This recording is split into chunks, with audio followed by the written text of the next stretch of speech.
They're eating more meals. More of those meals have a source of protein. Not only their boys are in school, which has always been true, but their girls are in school more often. Their health outcomes are better. How do you make a difference for a very small amount of money in a community that you'll probably never visit? We can help with that. We can actually show that you can make a difference with what it would cost you to, go out for dinner on a Saturday night.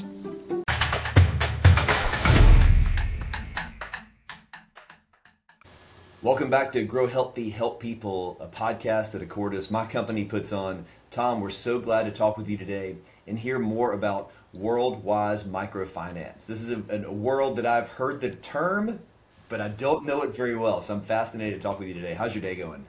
Excellent. Thank you so much for the opportunity to talk with you and be on the podcast.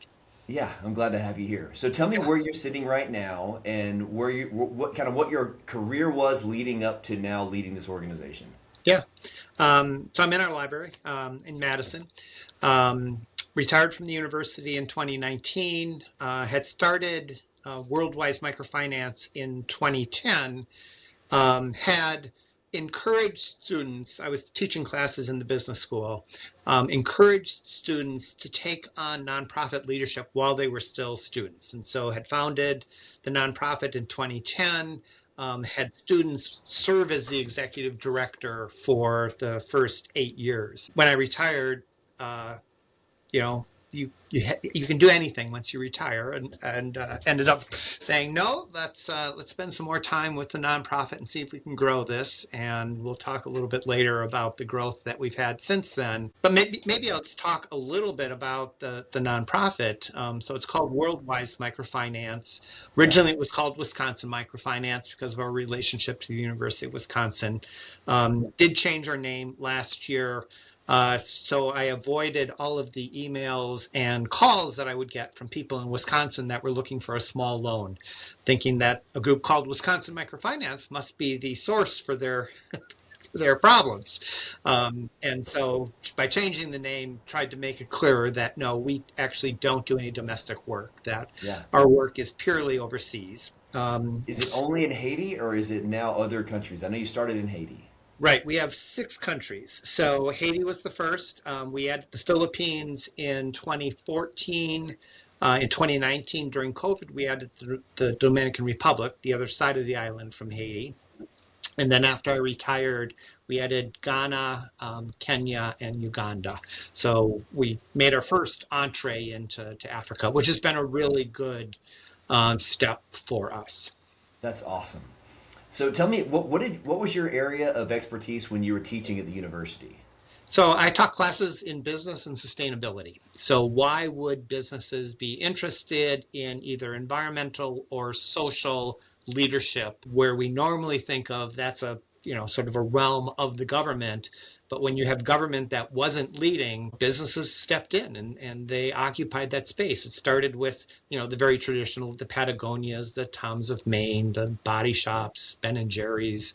But over time, you moved, I think now in the S&P 500, all but 5 companies produce sustainability reports, not because they're required, because they're still not required, but because that's where the field has moved. That's where the world has moved. And if you're going to be competitive, whether it's competitive for employees, customers, supply chain, investors, you have to be able to tell your story around sustainability. And so the nonprofit actually flowed out of that interest in social leadership, not so much the environmental leadership. And I think I'd mentioned when we were talking before, in fall of 2009, we had read Muhammad Yunus's Banker for the Poor, which is basically the story of the founding of the Grameen Bank. And the Grameen Bank was the first bank that said, no, we can make loans to poor people with no collateral and have higher repayment rates than banks have in the traditional lending space. That's incredible. So you had a student from Haiti, if I recall, who, when the tragedy struck Haiti, the earthquake struck Haiti, that was a tipping point, a beginning point. Tell us a little bit more of that story. Yeah. So Jurgens went home. He was in my fall semester class, went home for Christmas like everybody does, and ended up being on the last flight out of Port-au-Prince before the earthquake in January of 2010. And perhaps your listeners will remember, I mean, it was a big deal. Even in the US, where we normally ignore what goes on outside the US, it was a big deal. And for the first time, we could donate to the Red Cross on our phones. I mean, something that's very common now, but had never been able to occur before. And there was a lot of international response to Haiti, not just the U.S., but especially the U.S. Food and water and medicine and shelter was all being provided. There were 300,000 people that were killed in Port-au-Prince. So it was a very significant natural disaster. But what our take on, and through Jurgens, through my student and his parents being back in Haiti yet, we were just trying to find a way to make a difference in the lives of the people that had survived. Not the food, water, shelter, medicine stuff, but how do we help them get control of their lives again? How do we help them, sort of figure out the people that I worked for, the buildings that I worked in were all destroyed. What am I going to do now? And, we didn't want people just sitting on their hands being taken care of by the government or by aid organizations. And so could we provide some funding to them to help them do something that would get them engaged again in society?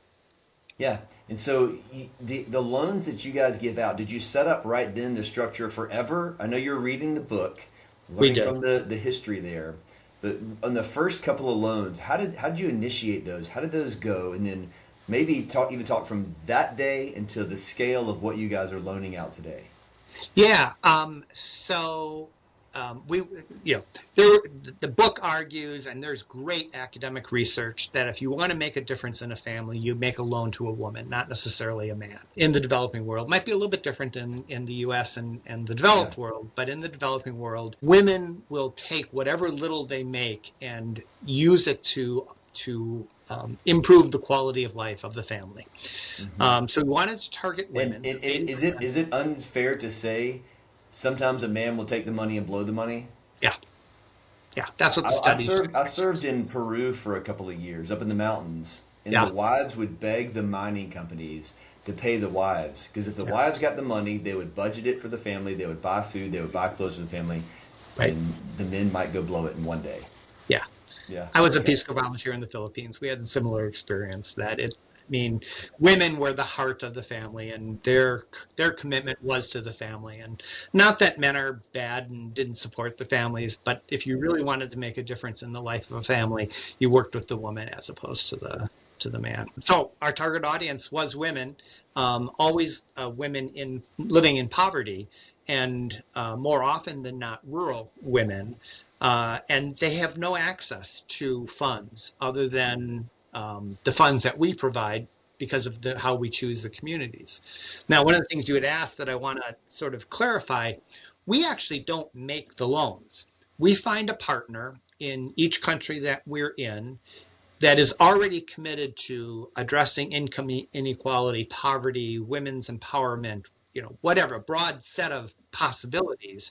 And we pitched the idea that we'll provide you funding and a structure for a loan program, but it's just a tool that you have available along with all the other tools that you are using. And it's important that we pitch it that way because we don't pay anybody to run our programs. They are run with whatever overhead they cover. And then we tell them you can offset administrative costs from the interest that you collect on the loans, but don't expect us to be sending you money to run these programs. That's just not the way that we work. And Do that you actually provide works. the capital to be loaned out? So Correct. you may say, here's 20 or 50 or $100,000 that you can loan out, but this Yeah. is not payment to you Right. as a nonprofit or an NGO in those countries or a bank in those countries even. Right. It's just assets to be loaned out. Correct. And Okay. so what we tell our donors is that at least 90% of every dollar that they give us actually is turned into a loan. So we're an all volunteer organization. We have no staff that we pay, which is another, maybe we'll talk about that later. We will transition as I step out of the executive director role by the end of 2027, we need to move from an all-volunteer organization to a staff-led organization, which is a big challenge for an organization as it grows up, as it evolves. But right now, I mean, everything that we do is done by volunteers, mostly the board, although I still have interns from the University of Wisconsin that help. And the real work is done on the ground by our partners in these countries. And these partners can take any form. In the Philippines, we're working with credit unions. In Haiti, we're working with an agricultural co-op. In the DR, we're working with a foundation. In Ghana, we're working with a local government. In Kenya, we're working with a business. And then in Uganda, we're working with a nonprofit. So it doesn't make any difference what the structure of the organization is. It's what their mission is and how it aligns with, the difference that we're trying to make. So you started with one loan. What is the scale of either the dollars or the volume of loans that you're I know you're working in 6 or 8 countries now, but what's the scale of the volume of loans that you're making now? Right. So we just pulled, every year we do an annual report. So we just pulled information together. So our average first round loan is a little over $100. And then double that for a second round loan and maybe triple that for a third round loan.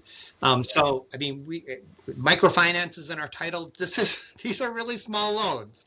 But these make a huge difference in the lives of these families. One of the things that we did early on was, and certainly, we track all of the loans and we require monthly reporting from the partners. And so we can tell you what percent of loans go to women and what the repayment rate is and how big the loans are and how many there are and all that kind of stuff that we have to do. But we wanted to tell the story that these loans actually make a difference. And so we survey the loan recipients before they take out their first loan. We survey them again before they take out a second loan. We survey them again before they take out a third loan. So we have a time series of data, and we're asking questions about quality of life. How many meals did they eat in the last week? How many of those meals had a source of protein? How many days were their kids in school? What are their health outcomes? And so now we have data from the last 6 or 7 years that show that these loans, as small as they are making a difference in the quality of life of these families.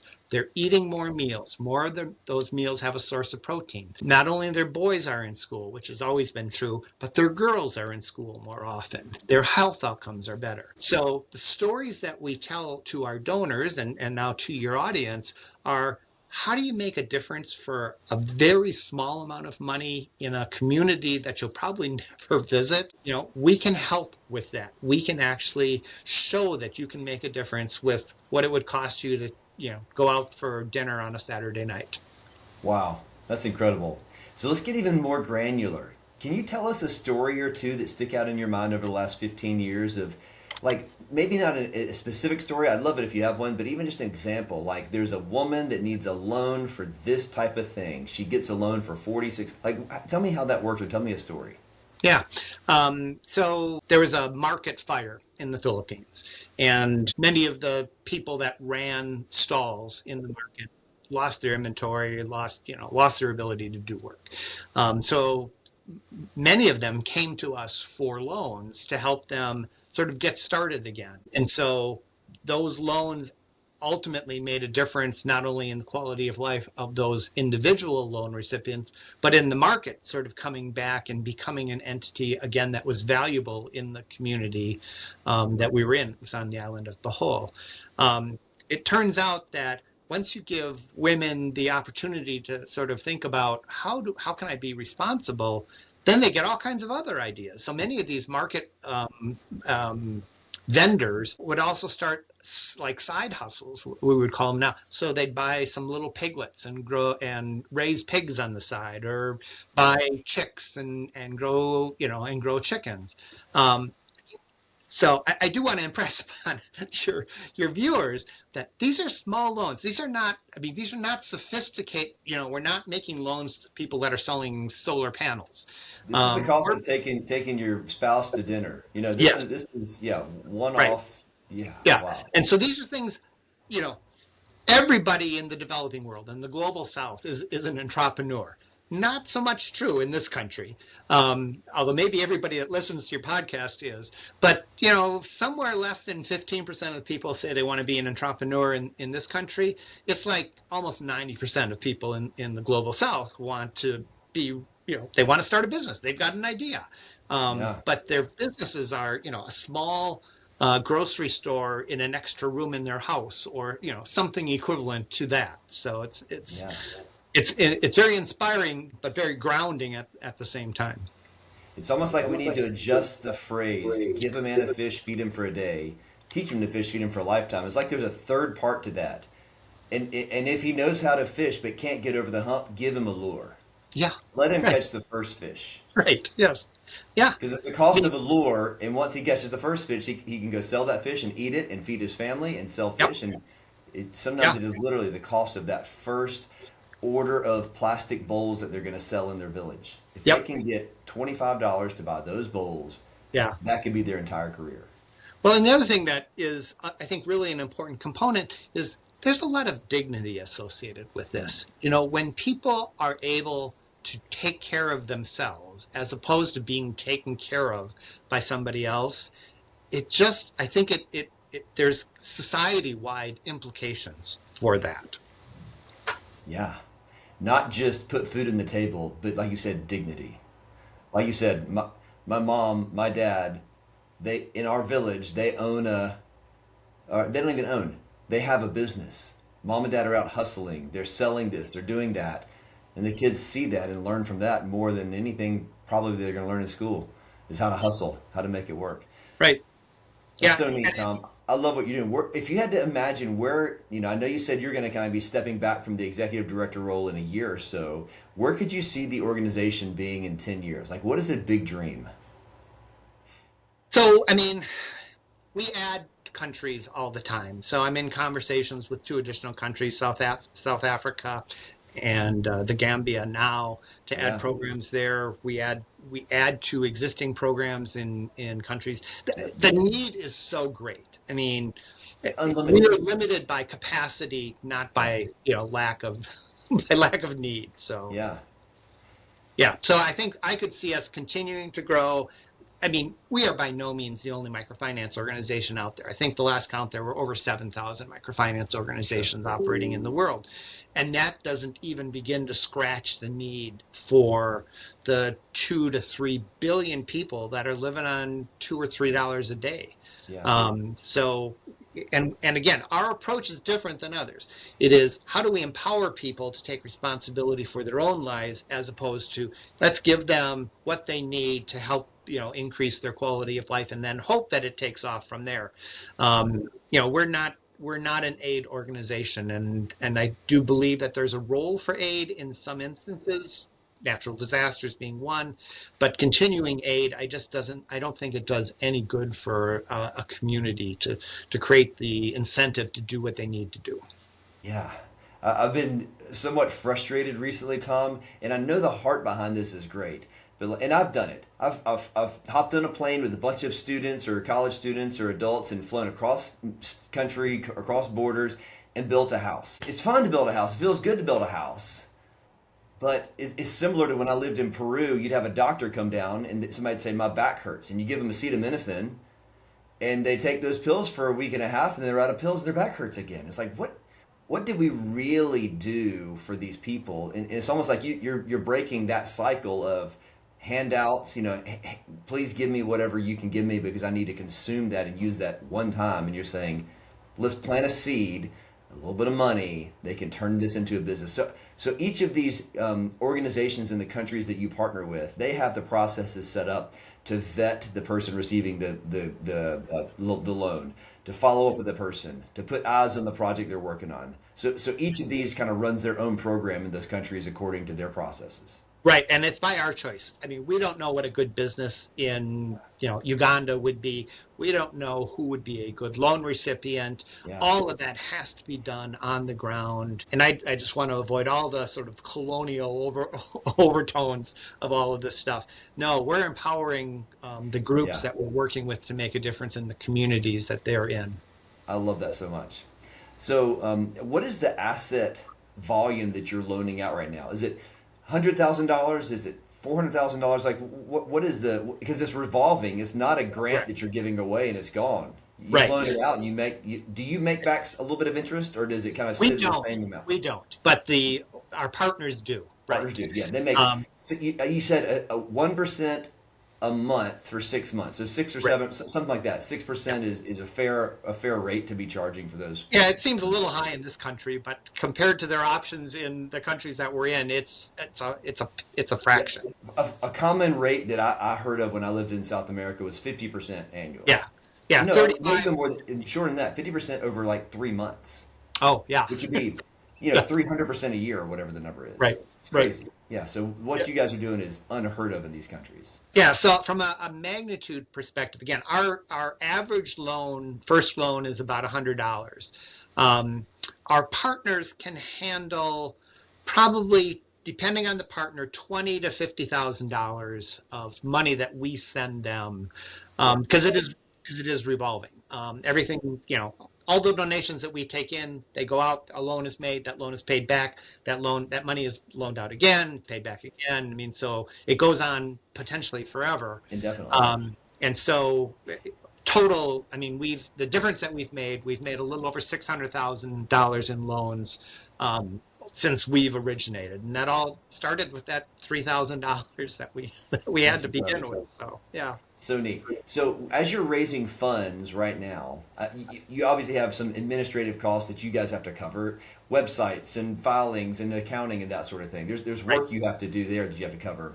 But as Yeah. you're raising funds, 90% of that goes into the pot that will go to these NGOs or businesses that'll be loaned out eventually. How do Correct. you raise money right now? Like, what is your mechanism for raising funds today? It's all donors. So I had hoped that as we were talking about this transition from a volunteer-led organization to a staff-led organization, that we'd find a foundation or a high net worth individual that would say, no, here's $100,000. Maybe I'll keep my fingers crossed that maybe something like that happens.